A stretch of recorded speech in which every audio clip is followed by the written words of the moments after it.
ఈరోజు ఇండియాలో అసలు శంకర్ గారు అనేవాడు ఫ్యాన్ ఇండియా ఫిల్మ్ మూవీ ఆయన ఇండియాలో ఎంత ఫేమస్ అని మనకు తెలుసు. ఆయన ఒక సినిమా స్టాండర్డ్స్ని పెంచిన డైరెక్టర్స్లో ఆయన ఒకడు.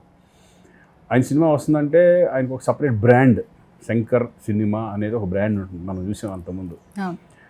అటువంటిది ఇప్పుడు ఈయన ఇంత పెద్ద స్టార్తో చేయడం, అలాగే ఈ ప్రొడ్యూసర్ దిల్ రాజు గారు మళ్ళీ అందుట్లో ఈ ముగ్గురు కాంబినేషన్స్లో వస్తున్న సినిమా కాబట్టి ఆడియన్స్లో హై ఎక్స్పెక్టేషన్స్ ఉంటాయి. శంకర్ గారు కూడా ఈ సినిమా ఏంటంటే పొలిటికల్ ఉన్నా కూడా మెసేజ్ 100% మెసేజ్, మెసేజ్ లేకుండా ఉండదు సినిమా. మంచి ట్విస్టులు ఉంటాయి, అంటే ఏం జరుగుతుంది, ఇది ఏంటి ఇట్లా జరుగుతుంది అనే ట్విస్టులు మంచి బాగుంటాయి. క్యారెక్టరైజేషన్స్ కానీ సమాజం అంతా ఆలోచించే విధానంగా, ప్రతి ఆడియన్ ఆలోచించే విధంగా, పొలిటికల్ సిస్టమ్ అంటే ఇలా ఉంటే బాగుంటుంది కదా, ఇటువంటి పర్సన్స్ కదా కావాలి మన ఆంధ్రప్రదేశ్కి కానీ అదే తెలంగాణ కానీ ఏ రాష్ట్రానికి కానీ సరే, ఇటువంటి వాళ్ళు ఉంటే కనుక ఇట్లా సిస్టమ్ వెళ్తే బాగుంటుంది అనేది ఆడియన్స్కి ఒక చెప్పే మెసేజ్.